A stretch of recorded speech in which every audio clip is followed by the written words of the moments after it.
Hello, everyone. It's a great pleasure to be able to come to you today and to present to you some very exciting data regarding aquatic exercises for the benefit of patients with venous and lymphatic disease. Today's guests are Sergio Gianzini and Erica Menegatti from the V-Win Foundation. And this presentation was supposed to be aired around the time of the famous V-Win International meeting in Dubai that gathered people from all over the world to discuss a whole host of venous-related issues and network and exchange ideas and so forth. Unfortunately, I developed a serious pulmonary embolus and have now made a good recovery so far. But that has delayed the presentation of these data until this time. But I would now like to present to you the entire video as it was originally recorded in January.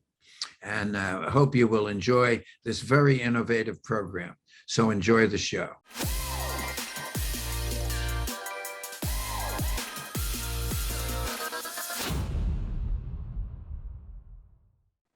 Greetings, everyone. Today it is a great pleasure to welcome back to the microphone my dear friend and colleague, Sergio Gianzini. And Sergio, as we know, is a professor, first of all, he's a vascular surgeon at the University of Ferrara, and also an adjunct professor at the Uniformed Services in Bethesda, Maryland. He's vice president of the University of the Union of Angiology, but most importantly, he's president of the V-Win Foundation, which is the Venous World International Network Foundation, which has just been an unbelievable resource. And it's designed to bring people together from around the world. He and his cohorts, Oscar Bottini and Willie Chi, have put together programs that you cannot believe the extent of all these programs over the past year or two, educating the whole world. And we're all indebted to him. And now he's introduced us to someone new, Erica Menegatti. And she's a brilliant PhD at the University of Ferrara, Italy.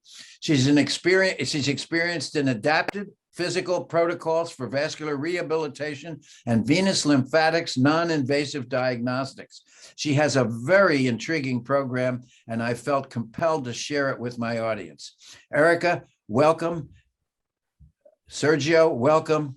Erica, the floor is yours. Thank you so much, Sergio.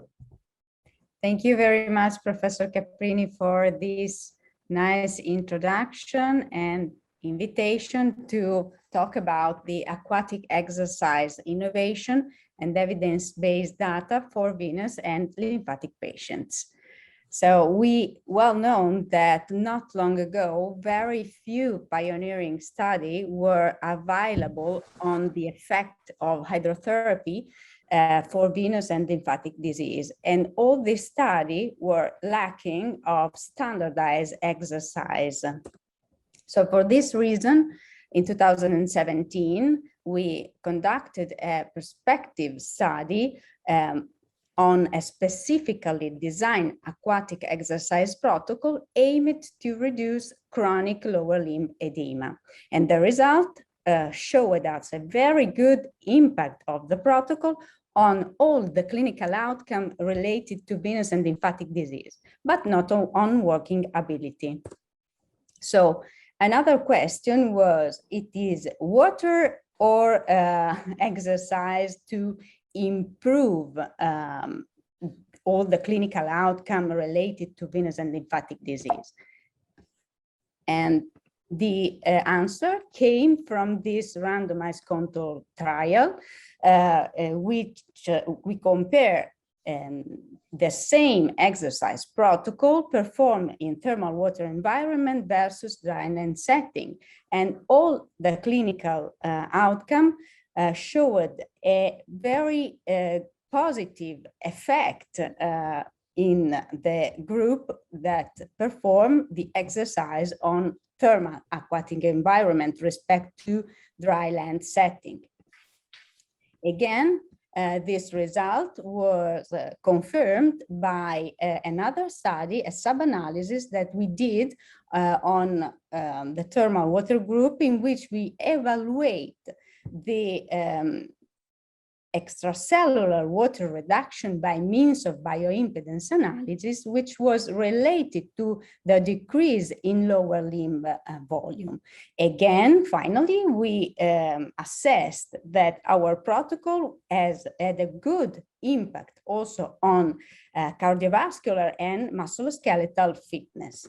So an important take-home message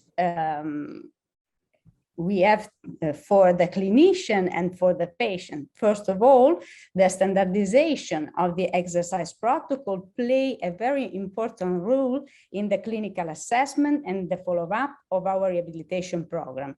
Second, that the thermal aquatic environments enhance all the benefits compared to normal water and dry land setting. Heart rate, blood pressure, and perceived exertion reduction strongly suggest also a positive impact on cardiovascular system. So we can say that a proper physical activity in aquatic environment can be used as a first line of prevention in association with the cardinal treatment and management of chronic venous disease patients. Thank you. Okay. Thank you very much, Erica. That's very fascinating information. Now let's bring it down to the patient level. I have a lot of patients that follow me on my site. And first of all, who is a candidate for this? Who should be selected to participate in this program? So we can use this protocol for all CVD patients, but also for healthy subjects who are exposed to the gravitational forces during working, for example. So for counteract the occupational edema along the day. So all the patients, and in particular obese patients and older patients that we cannot perform this activity on dry land setting, we can use this protocol in aquatic environment to counteract the edema formation. So we have a 75-year-old that has chronic edema in the legs, having trouble putting on stockings and so forth, and also has bad knees, and is also overweight because they're not able to act. They used to be very active, but now they're not. So wouldn't this be a person that you could put in the water and have them do exercises in the water that would both improve their edema because of the pressure of the water and also not hurt the joints because it's nice and gentle? Isn't that the substance of what this program should provide to the patients? So let's take that patient now, that 75-year-old. Now you're going to put them in the water. So in addition to that, you can do certain tests, as you were talking about, to evaluate their performance and so forth. But how long should that patient, how do you do they walk around for 10 minutes in 3 feet of water? Or tell us about that. First of all, the important thing is the standardization of the protocol, not only on the type of exercise that it's constituted not only by the walking, but also from other type of exercise that involve all the lower limb in particular, but we have to focus also on the frequency, the duration, and the repetition that we have to do. And taking into account all these point, duration, frequency, repetition, and kind of exercise, all our protocol has to use 50 minutes if we use normal water, repeated twice a week. And we saw a very good benefit also more than normal water using the same protocol, 30 minutes in thermal water environment, repeated twice a week. So the thermal water environment is what temperature? 33. 33. And then Celsius. Celsius. Yeah. Yeah, right. Yeah. It wouldn't be 33 Fahrenheit, would it? Okay. Yeah. So now you do this, and this patient's coming in 30 minutes twice a week. How long do you keep it going? Because if you stop it, won't the patient get worse again? Yes, it should become a lifestyle. Okay, so the patients have to repeat this exercise at least twice a week. And yeah, I'm sure that if they repeated at least twice a week for all Right. of the So life. you might say it's like trying to stay in shape by going to the gym, and you have to at least go periodically on a regular basis. And the other thing is, isn't it true? Now let's take this 75-year-old who's overweight and bad joints, can't put on the stockings, is getting worse. You put them in this program, and then after a month or 6 weeks or 2 months, their legs are better and their mobility is better and their strength is better, because we know that people that have knee disease, if you can build the quads up, that helps quite a bit. So now this patient's getting to the point where now the physician, now the Sergio, for example, can put this patient into a stocking or a Velcro device to control that swelling. And then this patient doesn't have to go back to the water environment necessarily. So I wanted people to think that this is not like a life sentence with no parole. This is a means to an end. And for some patients, boy, they may like this. They may never stop it. But others will say, well, yeah, this is great. You know, I'm having so much fun, I can hardly stand it. When is this over? And then for those people, you can get them into something else. So anyway, I think it's a very, very interesting program. And now I would like to ask our Professor Sergio for his reflections and to wrap up the session.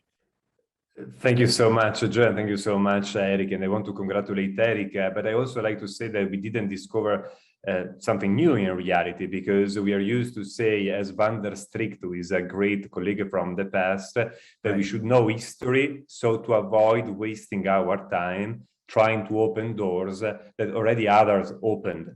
So if we go back to the story of graduated compression, we know, for example, that Konrad Chopst was having an answer. He was an engineer, and he noticed that his answer was healing by diving into his pool.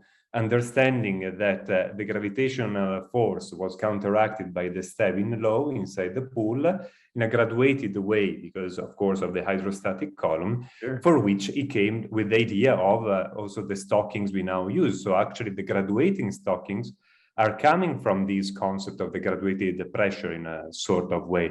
And indeed, we are used to say that we stand on the shoulders of the giants like Professor Caprini, and we just got the idea of moving from an empiricism that has been present since the beginning of the humankind. If you think about the ancient Romans, the first things they were doing when they were conquering the land was creating a spa, which is the acronym of Salus per Aquam in Latin. Now, the things we are trying to do is to switch from Salus per Aquam in Science per Aquam, meaning trying to bring evidence-based data on this topic, because indeed water is considered miraculous in also the culture, if you think about the holy water in a sort of way, because indeed it's the tool we can use to counteract the price we pay for having evolved from quadrupeds to bipeds, so being overwhelmed by the force of gravity, for which we can use this tool to counteract, of course, the gravitational force. And it's not just about the physical force, because we could also play around the temperature. And it's maybe not so true that warm water is bad for our veins, because if we go to physics, it means that we have a bigger cross-sectional area. So it really depends on how much you are pumping into that vein, because you might have a bigger cross-sectional area that is in favor of a major drainage. And this has been actually demonstrated in some preliminary studies. And we are going to publish now the data about also the role of temperature, because we standardized a lot in this publication in order to make sure we were producing evidence-based science, meaning that we need always to standardize and make reproducible the data. So that's, I think, the real kudos for Erica and the work we have been doing, standardizing the data. And I will conclude mentioning a topic that is so dear to us, that is the one of no fake news, also in this field. It's pretty impressive, Joe, to think that billions literally are spent, according to the Global Spa World Summit, in the spa center. So you have billions of dollars spent in the spa centers. you have billions spent by the patients for aquatic activities that are not really certified. So it's of paramount importance to bring science per aquam rather than just empirical activities into the water. Interestingly, as you said, we use, of course, graduated compression in between the sessions, and we noticed an increase in the compliance toward the graduated compression because indeed, as you correctly said, patients are understanding the benefit of compression, so then they enjoy that pressure. After one single session, already 100 mils were going away. After 3 days, 80 mils were coming back into the leg. So then you had the other session and it was going down again. After 5 sessions, you lose 300 mils, which is more or less half of a bottle of water, like the small ones we usually use. So it's quite kind of a lot. So great potential for this. So a toast to Eric and her water studies, hoping that it will be a toast with some Prosecco soon all together. So thank you very much. I hope this will open people's eyes, both those professionals that have these difficult patients, and also this is a whole new area. And I'm very excited to look forward to your future research activities in this regard and the results. And again, I thank you for participating in this, and bravo to the VWin Foundation. And you know, I'm not one for welcoming in the new year because you don't know what it's going to bring. But I certainly hope this new year brings us better success. I hope you have every success with this wonderful international expo in Dubai that's coming up in a few weeks, and also that I hope that the VWin Foundation will achieve even greater heights as we go forward this next year. Thank you very much. Happy New Year to everyone. And the final word from Sergio. I just wanted to say a huge thank to Professor Caprini, because the difficulties are also opportunities, and the difficulty of these months of pandemic have been at least a great opportunity to co-work with our hero for real, for which we look forward for being in Dubai with our t-shirts with Joe face, reminding us to never kill a friend, never treat a stranger. Thank you very much. And everyone have a great weekend. Happy New Year. And we'll see you all next year. Thank you very much. Thank you so much. Happy New Year. Buon anno. Right. Ciao.